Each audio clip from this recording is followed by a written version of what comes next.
अमन भाई, अगर आप मेरी आवाज सुन रहे हो। जी हाँ जी अंकल, डिस्कनेक्ट हो गया हूँ, हम फिर से कनेक्ट कर रहे हैं मेरी गलती की वजह तो से। मैं ये कह रहा था, जी अंकल।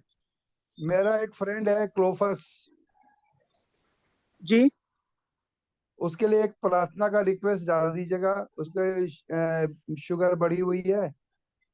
जी अंकल। वैसे तो अभी हमारे घर में भी आया था, हमने भी प्रार्थना कर दिया था, वचन से भी खूब समझाया। क्रिश्चियन है, अब इस सोच लीजिए ईसाई है। जी जी जी तो थोड़ा सा तो जब तक वचन प्रार्थना नहीं करेंगे हम उसके लिए, तब तक। जी जी। ये अंकल नाम ग्लोफस। क्लोफस, सी क्लोफस। क्लोफस। जी हाँ, जी अंकल। ठीक।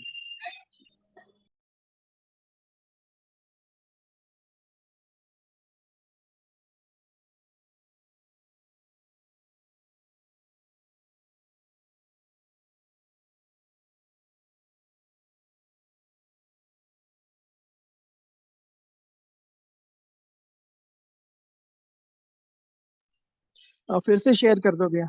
बेटू।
हालेलुया। अब सोने का समय नहीं है। जिसके पास जो है इसमें वो क्या है, स्थिर रहे और दूसरों को भी स्थिर करता जाए। वो अब ये समय रह गया है हमारे पास, जो कुछ भी उसने बड़े अनुग्रह से हमें दिया है उसमें हम क्या हो जाएं, विश्वास योग्य हो जाएं। और जब विश्वास योग्य होते हैं तो अंदर से हमें बल मिलता है, सामर्थ्य मिलता है। नहीं तो हम खुद ही जिसमें कमजोर हैं दूसरे को मजबूत नहीं कर सकते। तो प्रभु चाहता है जितना मिला है उसमें हम स्थिर रहें और दूसरों को भी स्थिर करें। तो प्रभु की महिमा में इस गीत को भी गाएंगे, गहरे प्यार से। गीत नंबर 36।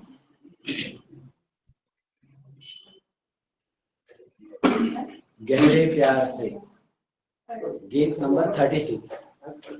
36।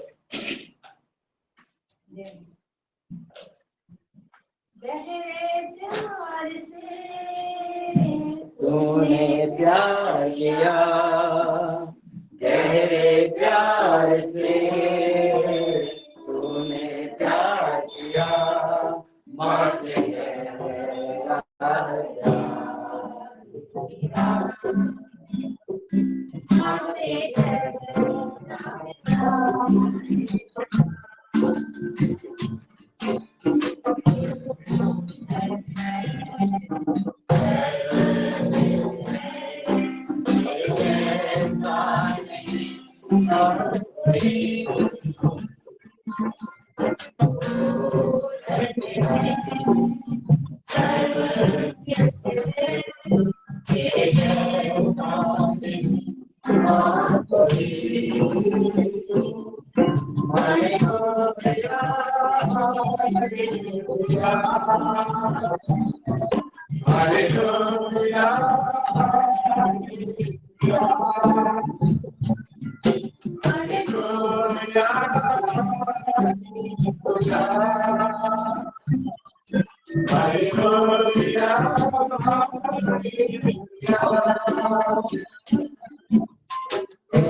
हालेलुया। वो धन्य है, वो सर्वश्रेष्ठ है, उसके जैसा कोई हो ही नहीं सकता। हालेलुया। और वो ये भी बोलता है मैं तेरे साथ साथ चलूं एक नूर की तरह। और जब हम प्रकाश में चलते हैं, उसके नूर में चलते हैं, तो हम ठोकर नहीं खाते, परंतु जैसे ही हम दाएं बाएं मुड़ते हैं या हमारी दृष्टि वहां से हटती है, हम समस्याओं में घिर जाते हैं और परेशान हो जाते हैं। और फिर बहुत सी बात तो हमारे आदरणीय भाई बता रहे थे जीवन के विषय में, बहुत सी बातें निकलने लगी, क्योंकि इस जीव के वश में मृत्यु और जीवन दोनों है। भाई से बहुत अच्छी रीति से रख रहे थे। और विषय ये जीव ही है जो किसी को जीवन दे सकता है और मृत्यु तक भी पहुंचा देता है। परंतु उससे पहले जब ये जीभ खुलती है किसी को कुछ बोलने के लिए या किसी को कुछ कहने के लिए, जिसमें आशीषें नहीं है, जिसमें जीवन की बात नहीं है, तो सबसे पहला नुकसान उस व्यक्ति का होता है जो मुंह खोलता है। पर उसको समझ में नहीं आता, क्योंकि दुष्ट उसकी आंखों को बंद कर देता है, उसको सिर्फ सामने वाले को दिखाता है और वो अपने मुंह से फिर जीवन के लिए दुर्गंध की बातें निकालता चला जाता है। तो कहते हैं कि मत डर, मैं तेरे साथ हूँ, इधर उधर मत ताक, मैं तेरा परमेश्वर हूँ। इस गीत को भी हम गाएंगे। गीत नंबर 155। सुन कलीसिया सुन, आ रहा है वो दिन, आएगा दूल्हा यीशु तुम्हें लेने एक दिन से। सुन कलीसिया सुन, आ रहा है वो दिन, आएगा दूल्हा यीशु तुम्हें लेने एक दिन जरूर। सुन कलीसिया सुन,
और प्रभु चाहता है कि उस दिन के आने के पहले हमारी तैयारी क्या हो जाए, पूरी हो जाए।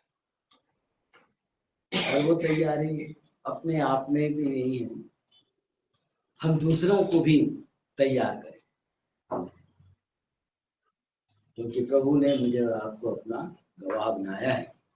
और ये जीवन की सुगंध, ये जीवन की गवाही बहुत लोगों को अंधकार से ज्योति में लाने का कारण बने। इसलिए उसने मुझे जीवन दिया, आपको जीवन दिया, अपना गवाह बनाया है।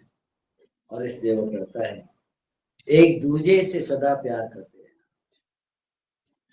हम देख रहे थे कि प्यार, प्रेम जो है अनेक अपराधों को ढांप देता है। उस पर विवाद नहीं करना है, बहस नहीं करना है, उलाहना नहीं देना है, परंतु उन कोमल वचन के द्वारा, संभालने वाले हाथों के द्वारा, उदार हृदय से मसीह में होकर से क्षमा करके हमसे संभालें। तो हम धन्यवाद देते हैं कि हमारे मौके फिर से हमारे कोई आदरणीय भाई मौजूद हैं। और ये हम सबका सौभाग्य है कि ऐसी कठिन परिस्थिति में, जबकि एक मनुष्य के पास ढेर सारे बहाने होते हैं कि मुझे ठीक नहीं लग रहा, मैं नहीं जा सकता, या मुझसे नहीं होगा, परंतु यीशु में सब कुछ होता है। हालेलुया। और उसका जीवित प्रमाण मेरे भाई हैं। और इससे पहले भी वो इतना परिश्रम करते थे, इनके परिश्रम को जो हम लोग हैं हम जानते हैं। इनका ना खाने का ठिकाना रहता था, ना सोने का ठिकाना रहता था। रातों रात सफर करके पहुंचते थे और समाचार सुनाते थे। और आज भी इन्होंने हार नहीं मानी। Hallelujah, hallelujah. तो आप और मुझको कितनी मेहनत करनी है? केवल एक ही मेहनत करना है, इस जीव को, इन होठों को परमेश्वर के सम्मुख चढ़ाएं, ताकि वो मुझे और आपको सीखने वाली जीव दे और उसके द्वारा हम दूसरों को संभाल सकें। तो इस समय अवसर है हमारे आदरणीय भैया को कि वचन के उन भागों को प्रकाशित करें जो हम सब के लिए आनंद, शांति और छुटकारे का कारण हो, बल का कारण। तो प्रभु का धन्यवाद देते। इसके पहले मैं बताना चाह रही हूँ, प्रभु का धन्यवाद हो कि प्रभु की दया से और भैया के सौजन्य से बहुत ही कठिन परिस्थिति में भी भैया मेरे साथ गए दुकान, क्योंकि मैं बहुत दिनों से प्रार्थना में रखी और अद्भुत रीति से भैया मेरे साथ जूही। बेटा का भी धन्यवाद, विराट का भी, कि बुधवार के दिन जा करके एक लिए। और ये सब मेरे बच्चे और मेरे पति की ओर से गिफ्ट है, बर्थडे गिफ्ट मेरा। राजदीप, गुड़िया, निकी छोटी, एरोनिया रेयन सब की ओर से, मेरे पति की ओर से, जिन्होंने पैसे दिए थे, तो उसके द्वारा प्रभु ने मेरे लिए बहुत सुंदर गिफ्ट भैया के द्वारा दिया गया। तो शाली वीडियो बनाएंगे और भैया उद्घाटन करेंगे इसका।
डायरेक्ट है क्या? हाँ डायरेक्ट है, उस पे बटन होगा। अच्छा रेड रेड यहाँ से रेड वाले हो गया कनेक्टेड इनका मोड चेंज कर चल ठीक ठीक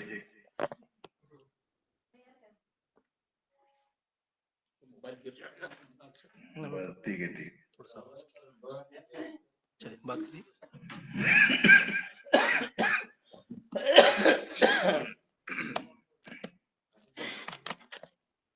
सबको भूल नहीं करते हैं, क्या क्या क्या बेचता हूँ सबको आप में आप hello hello check volume full करो वॉल्यूम का हेलो हेलो चेक बस बस बस इतना बढ़िया थे।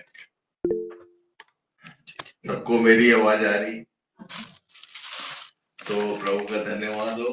बहन ज्योति के माध्यम से ये एक आइटम आया और प्रभु की महिमा के लिए, और ये छोटे छोटे जो भी क्वार्टर प्रेयर होंगे जहाँ भी आप लोग घरों में इकट्ठे होते हैं वहां के लिए पर्याप्त है। तो इसके द्वारा, क्योंकि एक बात जो मैं बोलता हूँ हमेशा, ऑडियो पहले था या वीडियो? वचन पहले आया, उसके बाद जो रोशनी आई, प्रकाश आया, प्रकाश के आने से वीडियो होता है। तो audio it should be clear always, हमेशा हमारी बातें इतनी साफ साफ हो कि वो सुनने वाले को ठीक ठीक समझ में आए, और ये माध्यम है उसमें। तो इसके लिए हम परमेश्वर पिता का धन्यवाद करते हैं। तो सब बातों में सारी महिमा प्रभु को देते हुए समय का उपयोग करेंगे हम। एक विशेष बात आज के दिन आज आप लोगों को बताऊं, मैथमेटिकल ये पीरियड होगा, थोड़ा कैलकुलेशन करेंगे हम लोग। इससे पहले कि हम लोग आगे बढ़े, पास्टर जी से विशेष अनुरोध करूंगा कि वो प्रार्थना कर देंगे इस इंस्ट्रूमेंट के लिए और आज के वचन के लिए। प्लीज इसी में प्रार्थना करूंगा। आइए प्रार्थना करें। हाथ में रखिए, माइक पास में रखिए। आदर स्तुति महिमा के योग्य प्रभु, बड़े नम्र और दिन होकर के एक बार फिर से आपके चरणों में आते हैं। हम सब मिल करके आपका धन्यवाद करते हैं प्रभु, क्योंकि धन्यवाद स्तुति महिमा गौरव पाने योग्य प्रभु है। आपका धन्यवाद करते हैं प्रभु, आप निरंतर हमारे जीवन से महिमा चाहते हैं और इसीलिए बुलाया प्रभु हमें आपने, इसके लिए आपका धन्यवाद करते हैं। हर स्थिति में अपने पक्ष में प्रभु हमें संभालते चले आ रहे हैं। इसके लिए हम सब मिलकर के आपका धन्यवाद करते हैं। आज दिन भर संभाला, आज की शाम प्रभु इस तरह से आपके चरणों में आने का जो अवसर मिला, सब आपकी बड़ी दया है प्रभु। विशेष धन्यवाद देते हैं प्रभु आपके उत्तम प्रबंध के लिए, क्योंकि आप अपने प्रबंध के तहत अपने बच्चों को अपने पास बुलाते रहते हैं, उत्तम शिक्षाओं को देते रहते हैं। इसलिए प्रभु हम सब आपके प्रति शुक्रगुजार, धन्यवाद देते हैं विशेष रीति से प्रभु ज्योति बहन के लिए, जिन्हें कि प्रभु आपने आत्मा में उभारा और ये इंस्ट्रूमेंट प्रभु हमारे मध्य में उनके माध्यम से यहाँ आया। आपका धन्यवाद करते हैं। इसका उपयोग आपकी महिमा के लिए ही हो, यही अनुग्रह और दया को चाहते हैं। इसके सारे कल पुर्जों पर प्रभु आपके आप नियंत्रण हो, आत्मा का नियंत्रण हो, और इसके द्वारा से जो भी कार्यक्रम हम करते हैं प्रभु आपकी महिमा हो सके, तो ऐसी करुणा और दया करें। आज के वचन के लिए प्रभु आपकी ओर दृष्टि उठाते हैं, आपके दास को आपके महिमामय हाथों में समर्पित करते हैं। प्रभु आपके आत्मा के द्वारा से जो भी परोसा जा रहा है, हम सब के लिए आशीष का कारण बने, ऐसी अनुग्रह और दया करें। सब बातों के लिए हम आपकी ओर दृष्टि उठाते हैं। अपने जीवन, देह, आत्मा, प्राण को, विशेष करके अपने मन को, हृदय को प्रभु आपके आत्मा के नियंत्रण में समर्पित कर देते हैं। हर प्रकार के व्यवधान यीशु के नाम से खंडित करते हैं। आप दया अनुग्रह करें। आज जो भी प्रभु अपने भंडार से आप हमें परोसना चाहते हैं, हम सब तृप्त होने पाए, सो ऐसी करना।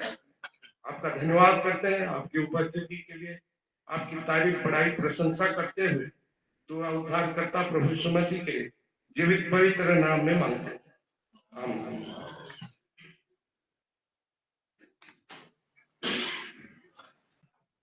तो आज के मनन के लिए हम लोग निकालेंगे इब्रानियों की पत्री 4 अध्याय, उसके 1 से 10 तक पढ़िए।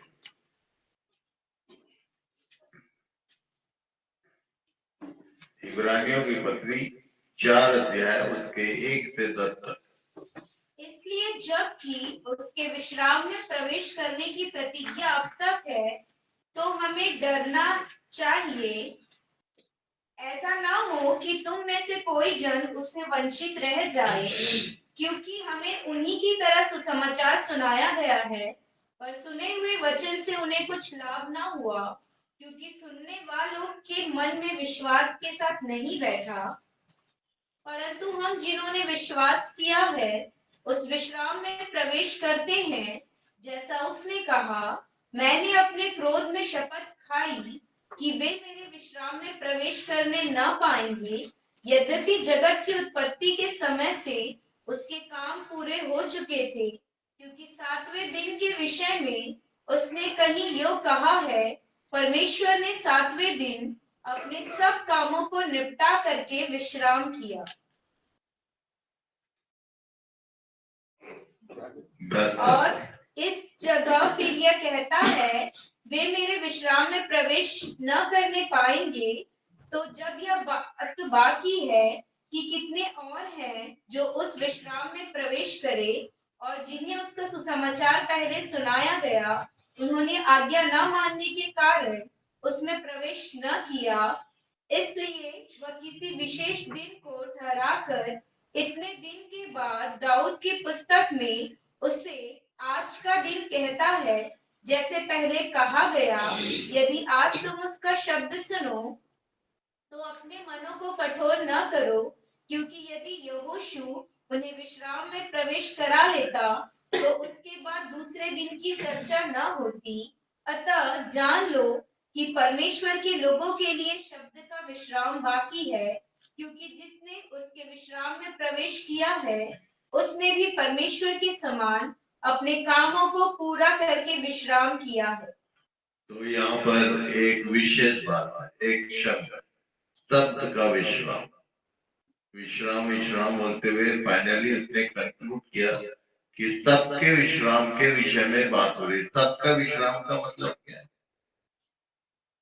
सबका विश्राम बोलने से क्या?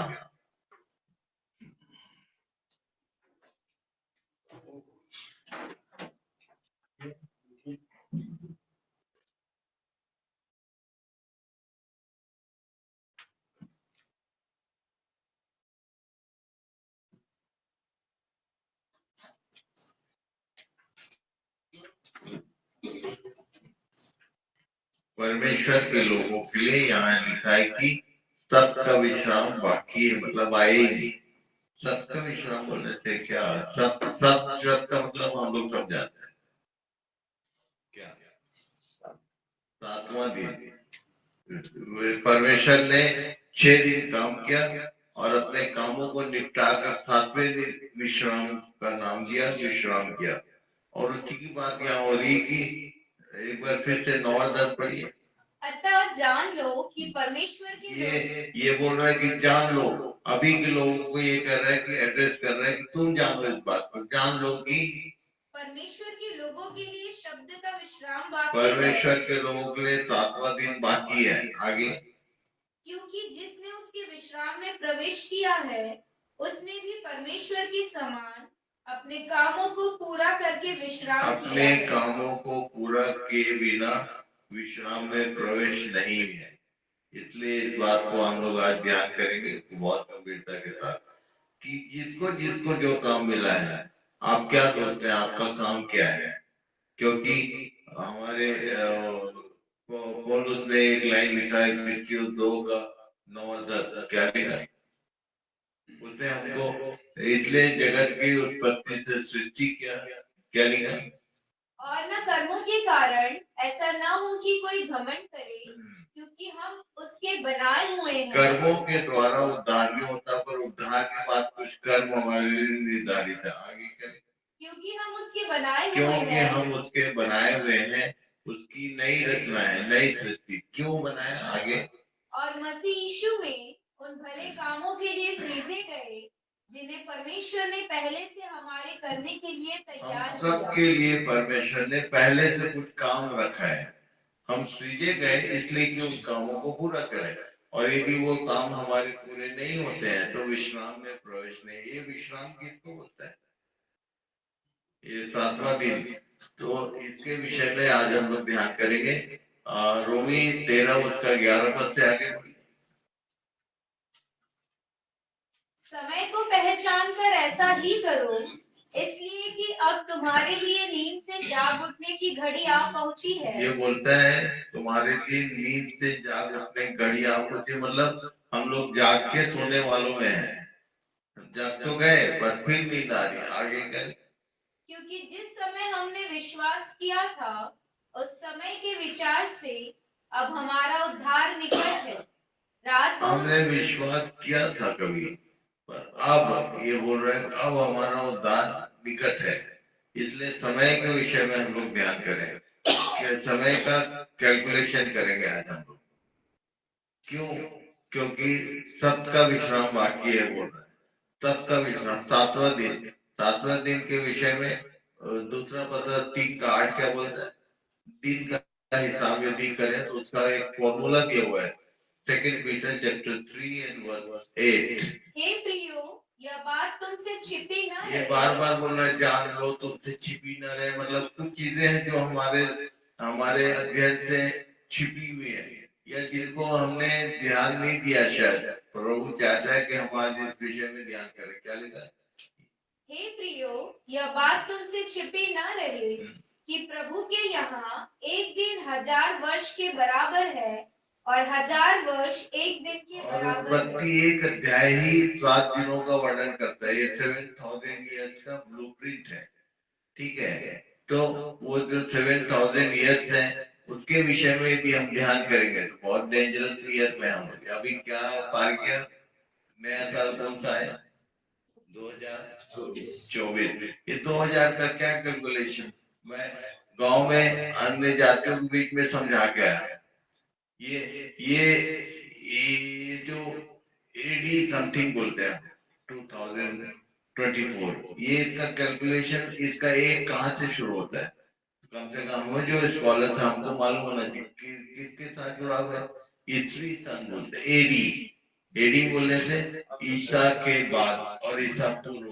ये पूरे संसार के ऐतिहासिक सत्य है। ये यीशु नाम जो है ऐतिहासिक, जिसके भी जीवन में डेट ऑफ बर्थ है, आप किसी को भी पूछ लो रोक के, ये आपका डेट ऑफ बर्थ क्या है, do you know about this date?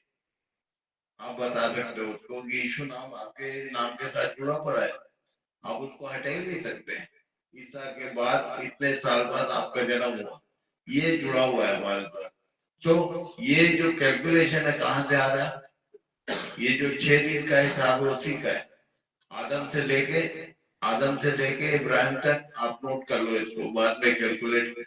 ये 5 अध्याय उत्पत्ति देके कुछ बातें हैं जिसको बता दूं मैं।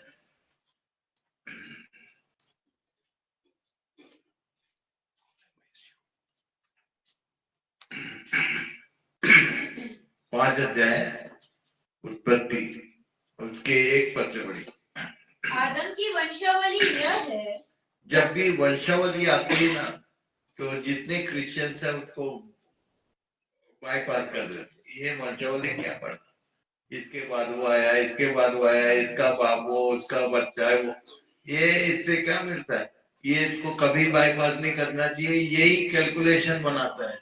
इसी से आपको इतिहास समझ में आएगा कि आदम के बाद कौन कितने साल बाद आया।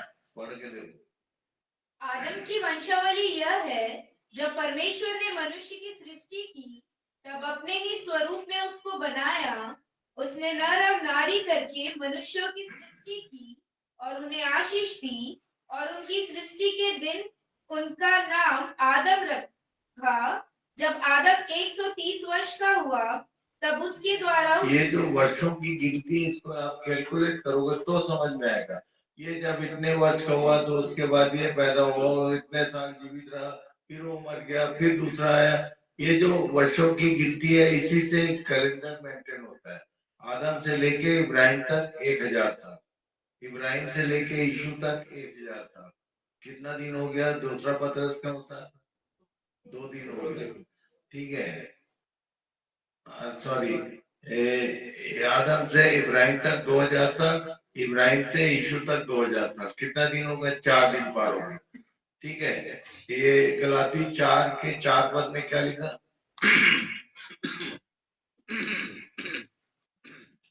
परंतु जब समय पूरा हुआ तो परमेश्वर ने अपने पुत्र को भेजा। जब बाइबल में समय शब्द आता है तो रुक के कैलकुलेट करो।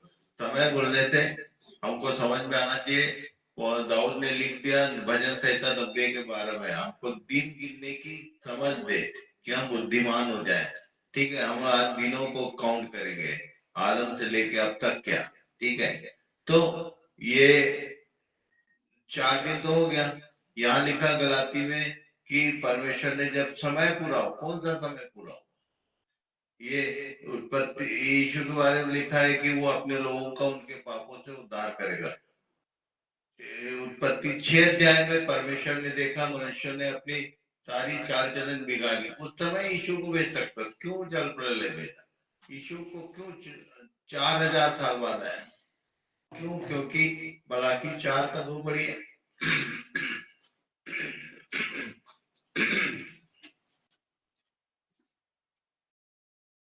मलाकी 4 का 2। परंतु तुम्हारे लिए जो मेरे नाम का भय मानते हो, धर्म का सूर्य उदय होगा। इसने बोला था धर्म का सूर्य उदय होगा। आपको मालूम उत्पत्ति जो ब्लूप्रिंट बोल रहा था उसमें सूर्य कब बनाएगा? चौथे दिन। समय परमेश्वर ने पहले ही बताया, उसने अपने दिन में हिसाब रख दिया कि चौथे दिन सूर्य बनाएगा, उसके बाद चांद फिर तारे। ठीक है, तो चौथे दिन बोलने से 4000 साल बाद यीशु इस दुनिया में आया। ठीक है, पौलुस बोल रहा था क्या? दिन बहुत बीत क्या, रात बहुत बीत गई, दिन निकलने पड़ेगा, मतलब फिर से वो धर्म का सूर्य आने वाला है। हम लोग सब उसकी बात करते हैं, यीशु आने वाला। कौन आने वाला? धर्म का सूर्य फिर से उदय होगा। ठीक है, तो इन बातों को ठीक ठीक अपने अंदर बैठाओ और अपना काम करो। क्यों मालूम है? क्योंकि 7वां दिन की कौन सा है? विश्राम का सबत, 7वां 1000 साल। इसके बारे में क्या लिखा? प्रकाशित वाक्य 20 अध्याय 1 पद से पढ़। फिर मैंने एक स्वर्गदूत को स्वर्ग से उतरते देखा, जिसके हाथ में अथाह कुंड की कुंजी और एक बड़ी जंजीर थी। उसने उस अजगर अर्थात पुराने सांप को, जो इब्लीस और शैतान है, पकड़ के 1000 वर्ष के लिए बांध दिया और उसे अथाह कुंड में डालकर बंद कर दिया और उस पर मुहर लगा दी कि वह 1000 वर्ष के पूरे होने तक जाति जाति के लोगों को फिर न भरमाए। इसके बाद अवश्य है कि वह थोड़ी देर के लिए फिर खोला जाए। फिर मैंने सिंहासन देखे और उन पर लोग बैठ गए और उनको न्याय करने का अधिकार दिया गया। मैंने उनकी आत्माओं को भी देखा जिनके सिर यीशु की गवाही देने और परमेश्वर के वचन के कारण काटे गए थे और जिन्होंने न उस पशु की और न उसकी मूर्ति की पूजा की थी और न उसकी छाप अपने माथे और हाथों पर ली थी, वे जीवित होकर मसीह के साथ 1000 वर्ष तक राज्य करते रहे। इसको बोलते हैं 1000 वर्षीय राज्य, मसीह का मिलेनियम ईयर। इसी में प्रवेश की बात बोल रहा था कि जिन्होंने अपना काम पूरा नहीं किया वो विश्राम में प्रवेश करने नहीं पाएंगे। ठीक है, तो जिनका काम यहाँ पर अधूरा रह जाएगा वो, अच्छा ये क्या लिखा इसके पहले का 1000 वर्षीय राज्य शुरू हो, क्या किया जाएगा? जब तक ये 1000 वर्ष बस बात की बात नहीं, कैसे शुरू हो गए? सबसे पहले इब्लीस को 1000 वर्ष के लिए बांध दिया जाएगा, मतलब शैतान रहित दुनिया। कभी इमेजिन कर सकते हो ये 1000 वर्षीय राज्य बोलने से 1000 साल तक जिसमें शैतान का कोई काम नहीं होगा। अभी हम लोग के जीवन में जो भी दोष, शोक, पीड़ा, दुख, बीमारी, इसका कारण क्या है? शैतान नहीं रहेगा। उस राज्य के विषय में कभी सोचा भी कि ऐसा भी समय होगा जिसमें शैतान का कोई मूवमेंट नहीं होगा? ऐसे एक समय में हम लोग एंट्री के लिए हमको चांस बना हुआ है। Do you want to enter? क्या आप जाना चाहते हो? उसके विषय में आप सोच के देखो कितना आनंद आएगा। ये शैतान जहाँ अभी हम लोग को हर दिन बोलना पड़ेगा, शैतान मेरे को ऐसा कर दिया, शैतान मेरे को वहां गिरा दिया, वहां पर, वो रहेगा ही नहीं, बांध दिया जाएगा 1000 साल तक। उसमें हम लोग राज करेंगे। You can imagine. हमको इस विषय में ध्यान करना चाहिए, ऐसी बातें हमारे लिए परमेश्वर ने रखी है। तो कौन प्रवेश करेगा उसमें? अच्छा, उसके लिए है कितने दिन? तो कितने हम लोग कैलकुलेट कर रहे थे, आदम से इब्राहिम तक 2 दिन पार हो गया। उसके बाद इब्राहिम से लेके यीशु तक 2। अभी यीशु से इधर कितना हो गया? कितना हो गया? 2 2 4 और 6 में 24 साल आगे चल दिए हम लोग। 24 प्लस है ना, 24 कहाँ से आया मालूम है? इब्राहिम को परमेश्वर ने जब वाचा बांधा था तो बोला था कितने साल तक तेरे लोग गुलामी में रहेंगे? 400 साल तक। पढ़िए 15 अध्याय, उत्पत्ति 15 अध्याय, उसमें कौन सा वर्ष है देखो, 14 है क्या?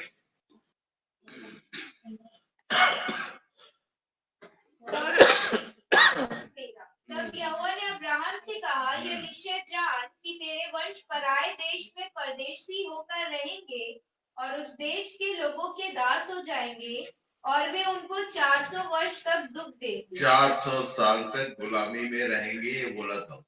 ओके, कौन सी गुलामी थी? मिस्र की गुलामी में गए लोग। ठीक है, अब मिस्र से लोग जब निकले तो कितने साल हो गए? पढ़ो, निर्गमन 12 का 40 पढ़िए। मिस्र में बसे हुए इजरायलियों को 430 वर्ष बीत गए थे। कितने हो गए? ये 400 में 30 तो प्लस हो, ये काय का हिसाब है? 400 साल बोला था परमेश्वर ने, ये 30 प्लस क्यों हो गया? उसका कारण बताऊं? पहला कुरिन्थियों 10 का 11 पढ़िए।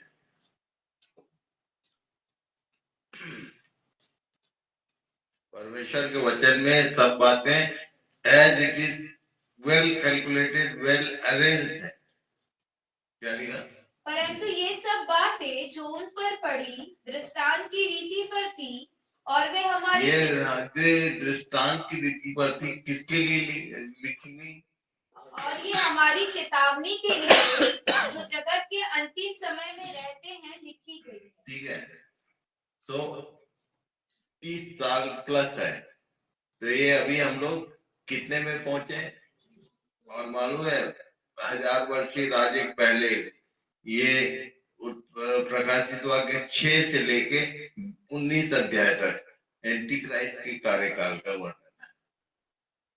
एंटी क्राइस्ट कैसे आएगा और कैसे क्या क्या होगा, महाक्लेश काल का वर्णन। कब? मिलेनियम से पहले। तो उसके पहले के कितने साल? 7 साल किसके? एंटी क्राइस्ट के हैं। अब 30 में 7 घटा दो, अभी कौन सी ईयर में है? 23 में, 7 साल पहले। अर्लियर कभी भी रैप्चर होगा, कलीसिया उठा ली जाएगी उसके पहले, ये एंटी क्राइस्ट के आने के पहले। उसके बाद, उसके 7 साल के बाद मिलेनियम ईयर। इसको ये सब बातें बाइबल में लिखित में हमारे पास है, हमको मालूम होना चाहिए। ठीक है। और मिलेनियम के बाद क्या होगा? 1000 वर्षीय राज के बाद थोड़ी देर के लिए शैतान को छोड़ा जाएगा। ये पृथ्वी का रिनोवेशन, आग से जलाया जाना, और उसके बाद नई 21 अध्याय प्रकाशित वाक्य 21 का 1 पढ़िए। फिर मैंने नए आकाश और नई पृथ्वी को देखा, क्योंकि पहला आकाश और पहली पृथ्वी जाती रही थी और समुद्र भी न रहा। आगे। फिर मैंने पवित्र नगर नए यरूशलेम को स्वर्ग से, ये पवित्र नगर, ये नए यरूशलेम की बात कर रहा है। ये नए यरूशलेम बोलता है किसको? 9 पद पढ़िए। 7 पद। जो जय पाए वही इन वस्तुओं, 9 पढ़ो। फिर जिन 7 स्वर्गदूतों के पास 7 अंतिम विपत्तियों से भरे हुए 7 कटोरे थे, उनमें से एक मेरे पास आया और मेरे साथ बातें करके कहा, इधर आ, मैं तुझे दुल्हन अर्थात मेमने की पत्नी दिखाऊंगा। मेमना कौन है और उसकी दुल्हन कौन? उसने बोला इधर आ, मैं तुझको दुल्हन को दिखाता हूँ। फिर किसको दिखाया? आगे।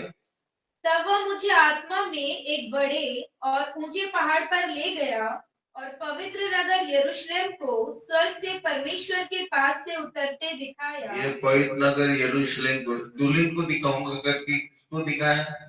पवित्र नगर। ये नगर यरूशलेम क्या है? कलीसिया। ये कहाँ से आ रही है? क्यों? क्योंकि एंटीक्राइस्ट के आने के पहले कलीसिया उठा ली जाएगी, और जब दोबारा जब यीशु इस पृथ्वी पर आ रहा है मिलेनियम के लिए, तो उसके साथ आने वाली ये सब बातें हमको पहले से लिखित में दी गई कि हम लोग इसको ठीक ठीक ध्यान में रखें। ठीक है, कोई बात हमारे लिए नई नहीं है। पढ़ोगे, ध्यान से अध्ययन करोगे तो समझ में आएगा। तो मुख्य बात यह है कि समय को पहचान कर, क्या पढ़ रहे थे? रोमी 13 का 11 एक बार फिर से पढ़ो। समय को पहचानने का मतलब अर्लियर रैप्चर इज नियरेस्ट। समय को पहचान कर ऐसा ही करो। अच्छा, इस विषय में पौलुस ने क्या लिखा? पहला थिस्सलुनीकियों 5 अध्याय उसके 1 पद से।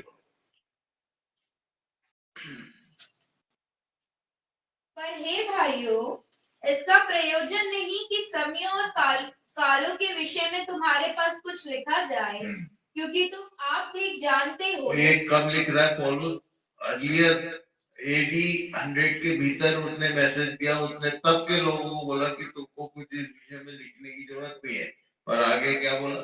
क्योंकि तुम आप ठीक जानते हो कि जैसा रात को चोर आता है, वैसा ही प्रभु का दिन आने वाला है, जब लोग कहते होंगे कुशल है, और जब लोग कहते होंगे कुशल है। अभी मालूम है क्या चल रहा था? अभी कुछ दिन पहले तक यरूशलेम के ऊपर मुस्लिम कंट्रीज का वॉर चल रहा था, और लोग डर रहे थे कि ये वर्ल्ड वॉर 3 ना हो जाए।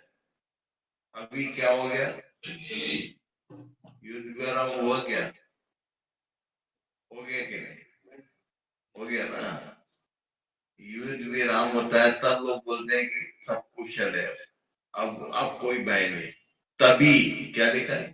तो उन पर एकाएक विनाश आ पड़ेगा। तभी एंटी क्राइस्ट के एंट्री का विषय में दानियल ने लिखा। कैसा लिखा मालूम? 12 अध्याय दानियल 12 का 1। इन बातों को ठीक से ध्यान करो और एक दूसरे को चिताओ, बताओ। उसी समय मिकाएल नामक बड़ा प्रधान, जो तेरे जाति भाइयों का पक्ष करने को खड़ा रहता है, वह उठेगा। तब ऐसे संकट का समय होगा जैसा किसी जाति मतलब अभी जो जितने वॉर हुए यूक्रेन का और यरूशलेम का और जो ये वो समय नहीं आया जो आने वाला, क्या लिखा, ऐसे संकट का समय होगा जैसा किसी जाति के उत्पन्न होने के समय से लेकर अब तक कभी ना हुआ ना होगा। ये महाक्लेश काल के विषय में बोल रहा था।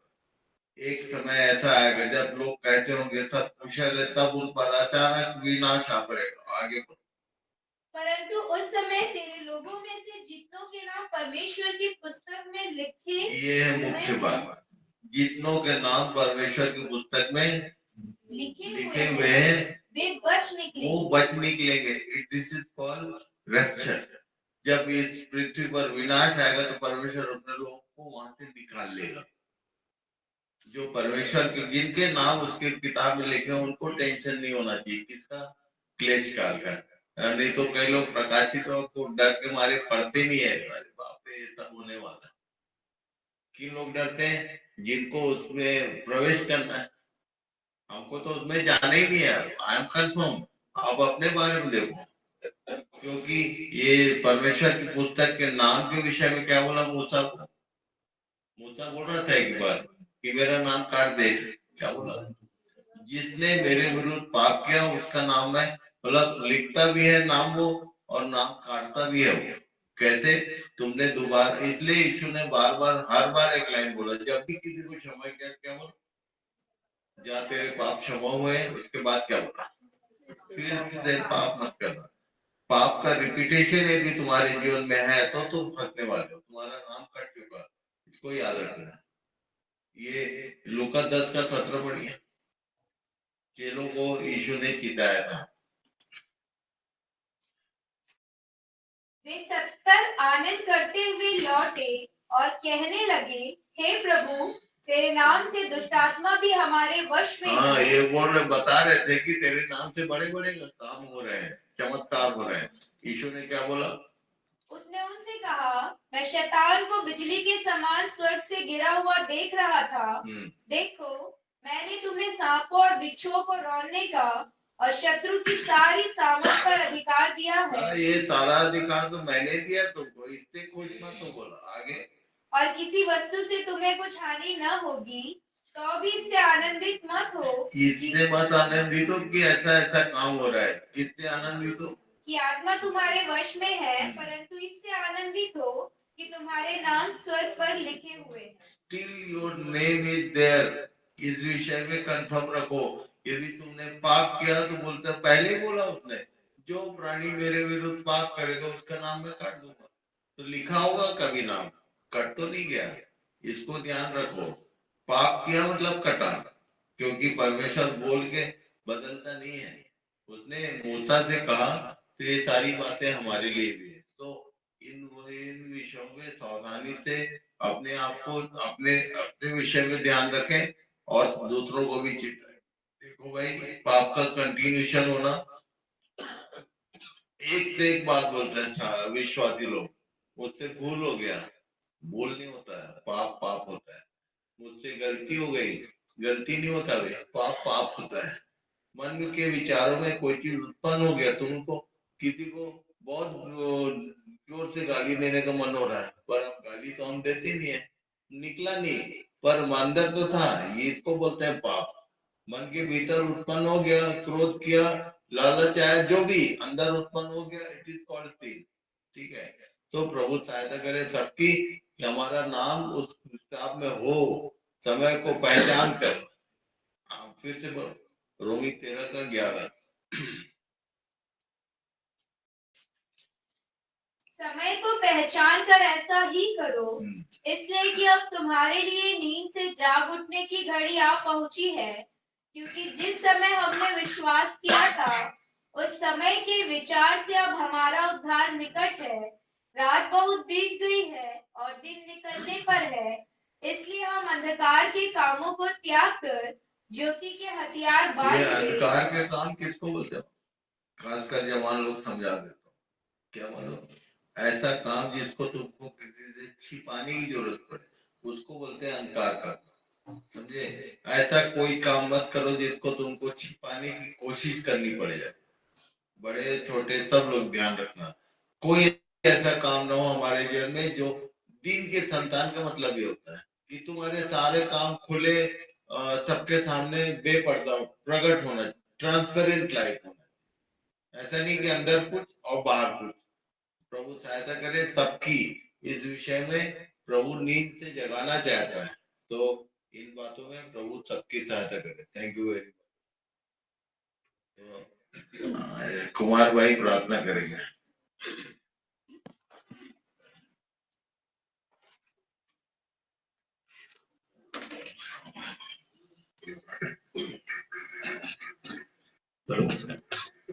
आइए प्रार्थना करेंगे।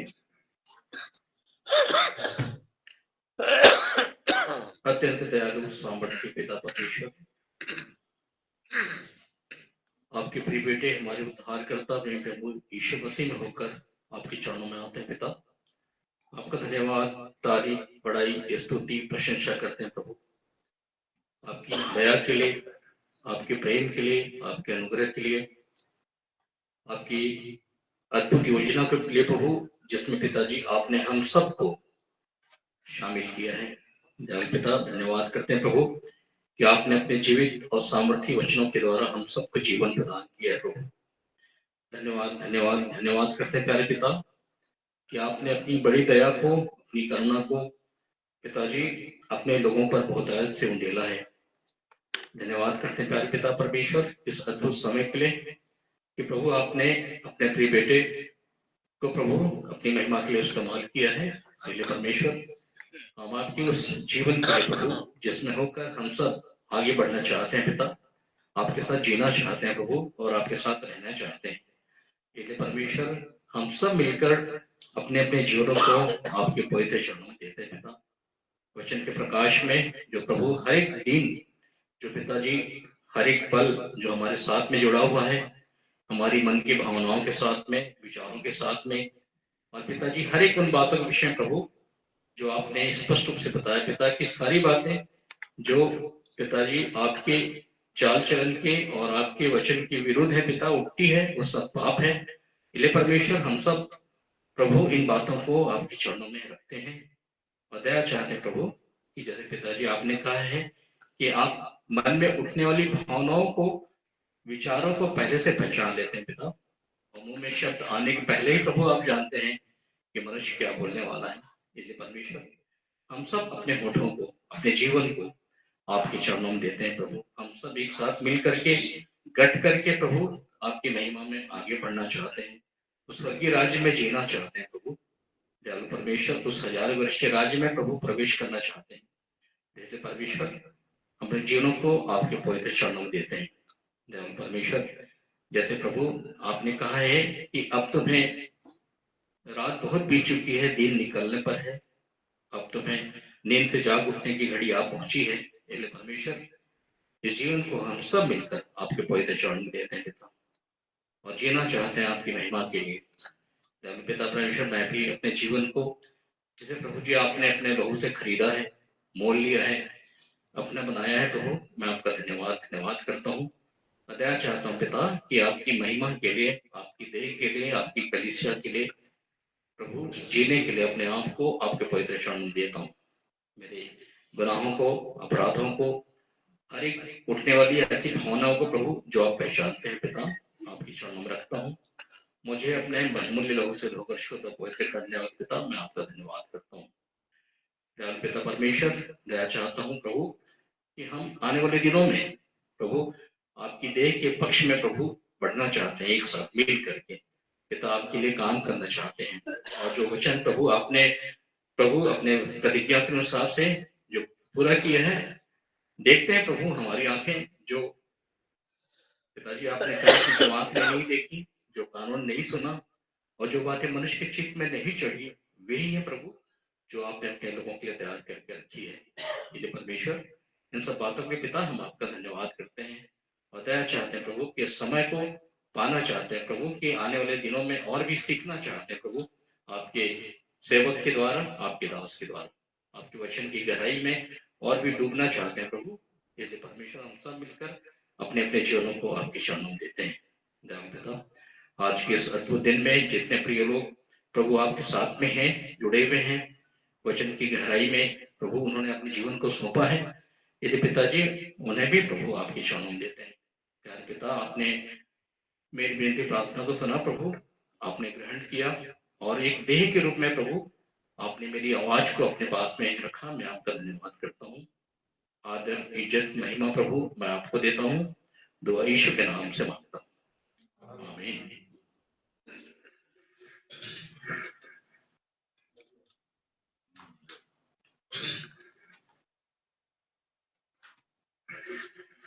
हम सब खड़े हो जाएं और प्रभु की प्रार्थना एक साथ करेंगे और पास्टर साहब के आशीष वचन के द्वारा आज के समय को समाप्त करेंगे।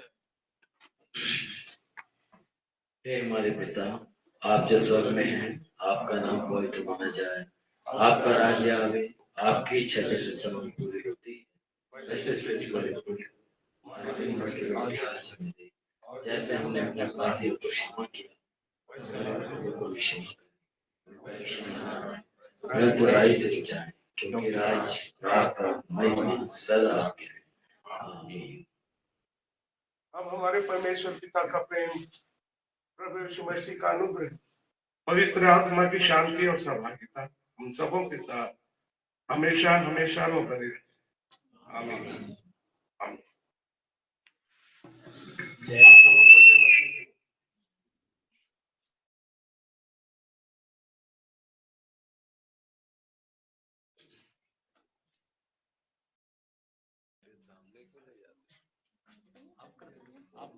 कर दी।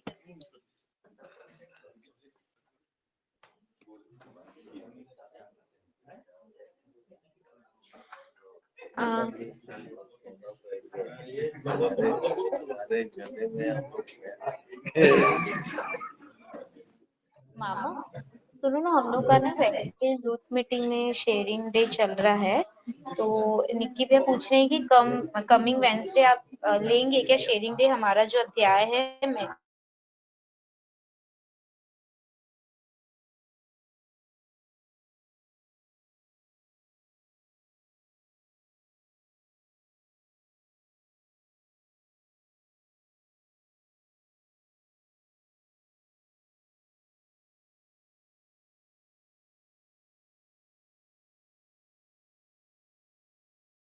सबों को शालोम, प्रभु यीशु मसीह के मधुर मीठे नाम में फिर से सलाम और नमस्कार। और अभी हमने जो मिट्टी के भाग में जो वचनों को सुना है, मैं यही सोच रहा था थोड़ा सा भी समय है तो कोई कोई बात जो हमने सीख पाए या कुछ पकड़ पाए तो अब अगर सभी थोड़ी थोड़ी देर शेयर कर सकेंगे तो अच्छा रहेगा और उसके बाद फिर हम अंतिम प्रार्थना करके समाप्त करेंगे। जो बात मेरे लिए चेतावनी के लिए थी वो था, पाप का यदि रेपिटिशन हो रहा है, बार बार दोहराया जा रहा है, तो जीवन की पुस्तक में से नाम काटा जा सकता है। इस बात को कहा गया। सो प्रभु मेरी सहायता करे कि मेरे जीवन में कोई भी पाप मैं ना दोहराऊं, पवित्र आत्मा की सहायता से उन पे जीवंत होने पाऊं, मरने वाला कि उस पुराने स्वभाव के लिए मरने में परमेश्वर पिता प्रभु यीशु मसीह में की मेरी सहायता करें। सो इस बात को मैंने सीखा। तो आप लोग में से भी यदि कोई किसी बात को जो सीखे या कुछ शेयर करना चाहते हैं, जो वचन का भाग शेयर किया गया या और कोई बात है, तो अभी हम थोड़ी देर शेयर कर सकते हैं, अभी अवसर है।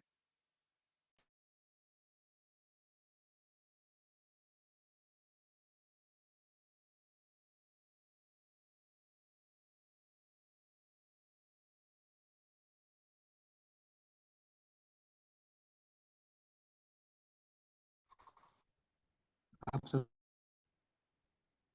एक बात और बोला गया उनके द्वारा कि पाप पाप होता है। अगर हम छोटा सा पाप करें, छोटी सी गलती है, लेकिन पाप पाप ही है। वो छोटी सी गलती से हमको बच के रहना जरूरी है। छोटा से छोटा गलती हमारे जीवन से नहीं होना चाहिए। पाप है वो पाप ही, छोटा रहे चाहे बड़ा रहे। वो भूल गलती, जैसे वो बोले कि भूल गलती वो सब पाप ही है। तो हमको सब बातों से बच के रहना है।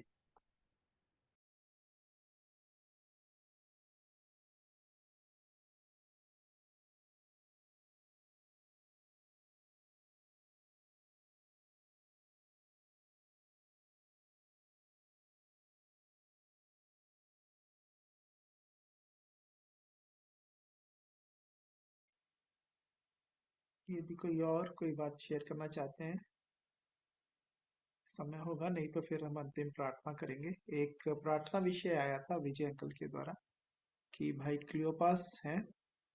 क्लियोफस, और उनका ब्लड शुगर प्रभु के दया अनुग्रह से नॉर्मल होने पाए। वो बढ़ा हुआ है, इस अंकल ने बताया, तो प्रभु उनकी सहायता करे और साथ ही साथ उनके आत्मिक जीवन के लिए, उद्धार के लिए हम भाई के लिए प्रार्थना करेंगे। भाई क्लियोफस, उनके ब्लड शुगर के लिए कि वो नॉर्मल रहे, हम प्रार्थना करेंगे। और भी जो विभिन्न प्रार्थना के विषय हैं। जी अंकल जी कुछ कहना चाह रहे हैं विजय अंकल? भाई के द्वारा जो वचन सुना है बड़ा आशीषित हुआ, और सबसे बड़ी बात ये उन्होंने बोली कि न्याय के समय वो जो शैतान छोड़ा जाएगा, जो विश्वासी उठ जाएंगे, उसके बाद जो समय है वह अत्यधिक कठिन होगा। 666 के बारे में आप सब जानते होंगे। यहाँ तक कि एक अजमेर में एक पास्टर है, वो बताते हैं कि जिसके माथे पर वो चिन्ह ना हो,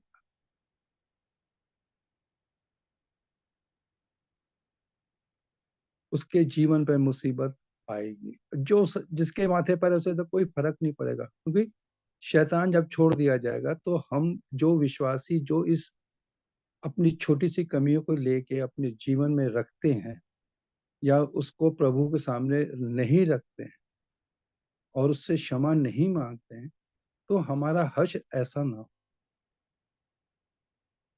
इसलिए बार बार हर एक दास लोग, मैं जिनका सुनता हूँ, सब एक बात कहते हैं, आने वाले समय के लिए अपने जीवन को तैयार कर, वो हम सबों के लिए उत्तम होगा। आज जैसे अभी भाई ने बोला क्लोफस के बारे में, क्रिश्चियन है जो हमारे घर के पास में रहता है, उसके जीवन में भी काम हुआ। जब वो अत्यधिक बीमार था, जब वह उठ नहीं पाता था, जब वो कमरे में लाइट नहीं देखना मांगता था, उससे वो केवल अंधेरे में ही रहना मांगता था। ये उसकी गवाही थी आज मेरे घर पर आके बताने की। तब एक खुदा के दास उसके से बात करी, उसको परमेश्वर ने चंगाई दी, परंतु बाद में वही हुआ जो एक जब इंसान भटक जाता है, और जब वो फिर भटका, धीरे धीरे धीरे धीरे हर एक चीज उसके जीवन में आई, चाहे वो शराब हो, चाहे गंदी आदतें जो भी ऐसी हैं। जैसे मैंने भी इसको देखा है, क्योंकि मैं भी कुछ दिन तक उसके पास उठा बैठा, क्योंकि मैं भी वचन से ही वचन को उसको सुनाना चाहता था। पर जब मैंने देखा कि उसके जीवन में वचन काम नहीं करता है, वो अपने पास्टरों की बुराई करता है, अपने समाज में जो यहाँ पर मेराबाद में जो क्रिश्चियंस हैं, पूरा क्रिश्चियंस बस्ती है इसमें, तो उसके जीवन में जो ये समय आया है रिपीट में, आज मेरी वाइफ ने उसके जीवन से बात करी और घर में मैंने उसको घर बुलाया। मुझे मालूम है कि उसको हमें समझाना पड़ेगा, बहुत सी बातें बताई उसको।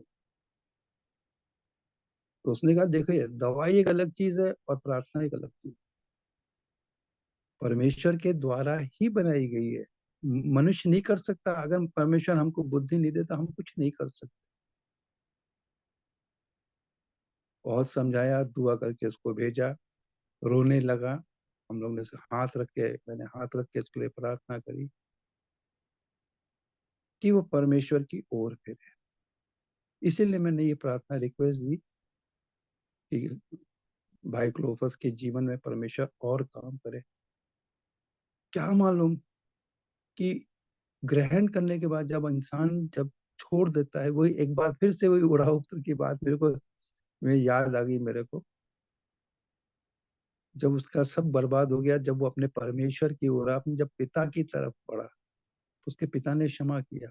ऐसा हमारा पिता भी है, हमें हर पल क्षण क्षमा करने वाला। हमें भी क्षमा मांग, हम भी क्षमा मांग प्रतिदिन हमारे जीवन से चाहे छोटी सी भी गलती हो, चाहे मुंह से किसी के लिए भी बुरे शब्द निकले, बुरे शब्द कम इन द सेंस कि हम लोगों ने आपस में बोला कि वो ऐसा था, वो ये परमेश्वर को नहीं पसंद।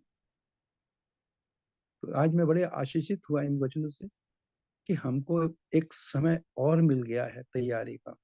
सच में हम देखते हैं वचन में जैसा लिखा हुआ है इजराइल का और हमास के युद्ध के विषय में, फिलिस्तीन के, ये सब परमेश्वर के ही कौम के लोग हैं। ये हम अब बाइबल में लिखा हुआ है इन सब के विषय में।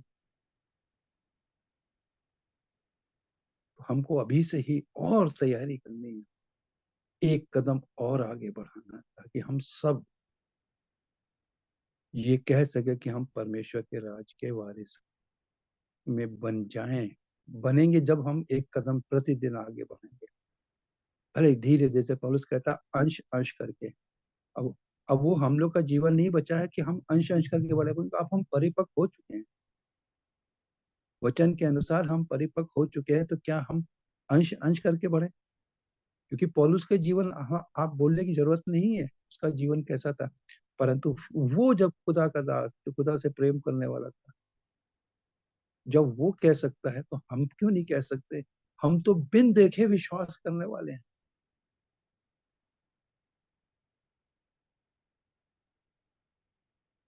प्रभु यीशु मसीह ने भी कहा कि इसका विश्वास में जीवन की पुस्तक में लिखा जाएगा। अभी वर्ड या आयत याद नहीं आ रही है कि उस स्त्री का ले लिखा हुआ था जिसने उसके सिर पर इत्र मला, तो उसमें वहां लिखा हुआ है कि वो जीवन की पुस्तक में इसका भी नाम लिखा जाएगा। तो हमारा परमेश्वर वह है, हर एक पापों को क्षमा करने वाला, हर एक बातों में हमारी अगुवाई करने वाला। इसीलिए मैंने प्रार्थना का निवेदन दिया कि हम प्रार्थना करें, केवल क्लोफस के जीवन के लिए नहीं, अपने जीवन के लिए, अपने परिवार के लिए में, या जिनके जीवन में, जैसे बहन के द्वारा संगीता बहन के द्वारा बताया गया था कि उनके परिवार में बहुत लोगों का उद्धार नहीं हुआ, उनके लिए भी मैं आज भी करता हूँ, उनके लिए भी उनके लिए भी प्रार्थना करता हूँ कि हर एक का उद्धार हो जाए। और ये उद्धार तभी होगा जब हम एक दूसरे के लिए प्रार्थना करें।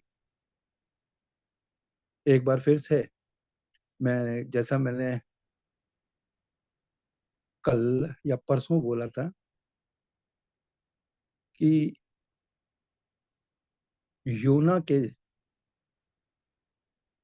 बेटों के विषय में, जो हमको पहला अध्याय में मिलता है और आखिरी अध्याय में मिलता है, उसके बेटे के विषय में, कि परमेश्वर ने, एक बार मैं फिर से ये रिपीट करूंगा नहीं, मैं कल उसका जिसको आंसर मिलेगा वो हमको देगा, बाकी तो मैं भी इसका जो मेरे पास आंसर है उसको भी मैं कल रखूंगा सामने।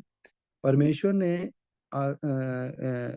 योना को जब सारी चीजें डबल करके दी, तो बेटा बेटी क्यों नहीं डबल?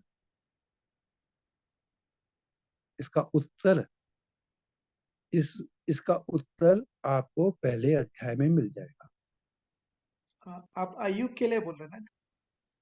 अय्यूब अय्यूब के लिए इसका उत्तर भी पहले अध्याय में मिलेगा, और आखिरी अध्याय में उन बेटों का और बेटी का जिक्र भी किया हुआ है। सो ये परमेश्वर ने क्यों नहीं दिया, इसलिए सब इस बात को मनन करें। तो फिर कल जब फिर हम लोग अपनी मीटिंग में बैठेंगे तो इस विषय पर जरूर चर्चा करें। प्रभु आप सबों को आशीष दे, बरकत दे, हर एक जन प्रभु में बढ़े, यही मेरी प्रार्थना और विनती है। प्रभु का धन्यवाद।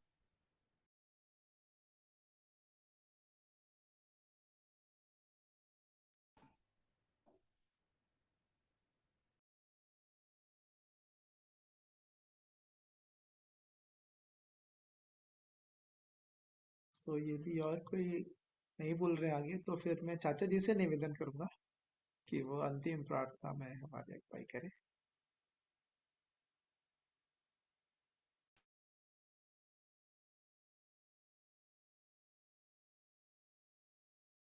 यदि चाचा जी के लिए पॉसिबल है, अंतिम प्रार्थना में हमारी अगुवाई करना।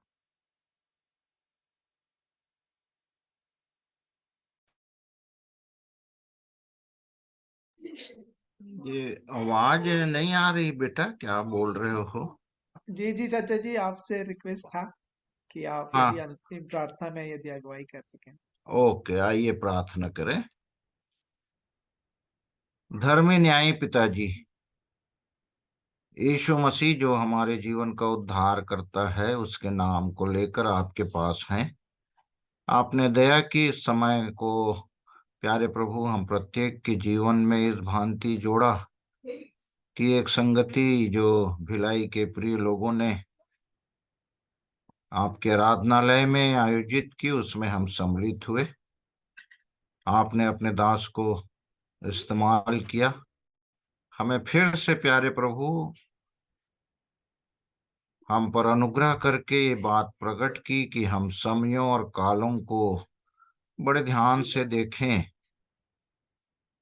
कि प्यारे प्रभु आपका समय जो वचन में आपने पूरा निर्धारित करके रखा है, हम जगत के अंत के समय में हैं और एक ही हम सब का उद्देश्य हो कि आपने मेरे और हर एक प्रियों के नाम को अपने जीवन की किताब में रखा है। प्यारे प्रभु, उसकी हम चौकसी करें कि किसी प्रकार से वो नाम कटे ना हो।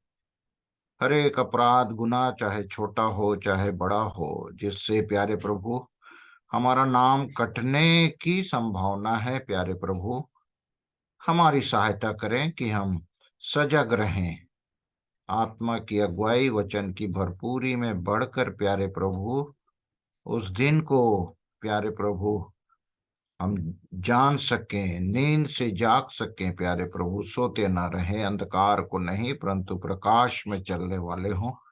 हम पर अनुग्रह करें। धन्यवाद करते हैं प्यारे प्रभु सब बातों के लिए। धन्यवाद करते हैं प्यारे प्रभु कि एक एक पाप बुराई से आप हमें बचा के रखें, क्योंकि हम अपने जीवन को जब ताकते हैं, निहारते हैं प्यारे प्रभु, हम आपके योग्य नहीं हैं, परंतु आप हमें उस ऊंचाई तक पहुंचाना चाहते हैं। इसलिए आपके नाम का धन्यवाद करते हैं। धन्यवाद करते हैं सब बातों में हमारे हर एक प्रियों को जो प्यारे प्रभु इस भांति जुड़कर अपनी गवाही देते हैं, प्रार्थना करते हैं, वचन शेयर करते हैं, सबको आपके धर्म हाथों में सौंपते हैं। प्रार्थना करते हैं विशेष करके भाई लोग के लिए, बड़े बोझ के साथ आपके भक्त ने प्यारे प्रभु का नाम हमारे सन्मुख लाया कि हम उसके लिए केवल इसी आराधना के समय नहीं परंतु निरंतर प्रार्थना करें। प्यारे प्रभु, मसीही जीवन जो बचाया जाता है, आपका वचन कहता है कि धर्मी चाहे 7 बार गिरे तो भी उठ खड़ा होता है, पूरा होने पाए।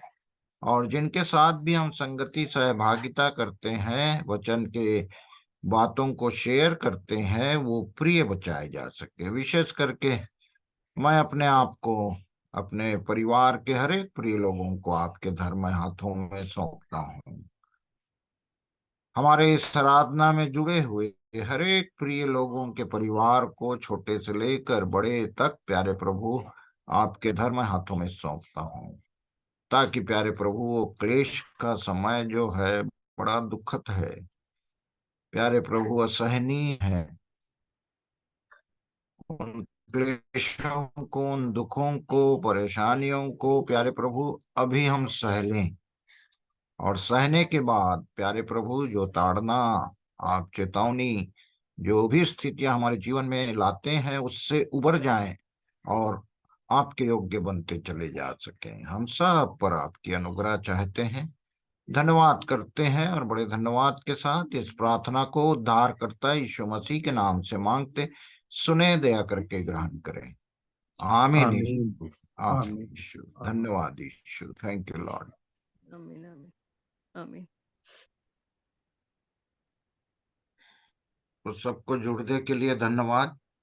मैं भी पता नहीं आज प्रभु की दया में आज दिन से मन मांग रहा था, प्रार्थना कर रहा था, स्थितियां ठीक नहीं है परंतु फिर भी मैं प्रार्थना में मांग रहा था कि आज तो मैं जरूर जुड़ूंगा, और प्रभु ने मुझे आशीषित किया, जोड़ा, आत्मा में अगुवाई दी।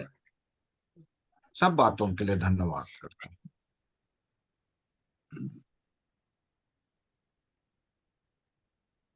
मैं भी सब भाई बहनों से एक और निवेदन है प्रार्थना का, मेरी आवाज आ रही है? जी हाँ। तो हमारे शेखर भाई के लिए प्रार्थना करें। जैसे व्हील चेयर पर मैंने देखा, मुझे बड़ा दुख लगा। हम कंटिन्यूएशन में अपने भाई के लिए प्रार्थना करें। जब से एक बार उन्होंने अपने बोला था कि मेरी बीमारी के लिए नहीं, परंतु मेरी आत्मिक उन्नति के लिए प्रार्थना करें। परंतु भाई ने जो अपने लिए कहा वो तो ठीक है, परंतु हमारा फर्ज बनता है कि हम उनके लिए प्रार्थना। मैं यही मैं निवेदन है अपने सारे प्रिय भाई और बहनों से कि हर एक जन भाई शेखर नंद के लिए प्रार्थना करें कि प्रभु उनको इस व्हील चेयर से उठाए और जो उनकी योजना में है परमेश्वर की उसको पूरा करें, क्योंकि उनका भी काम बहुत बाकी है। इसलिए आप सब उनके लिए प्रार्थना करें। प्रभु का धन्यवाद।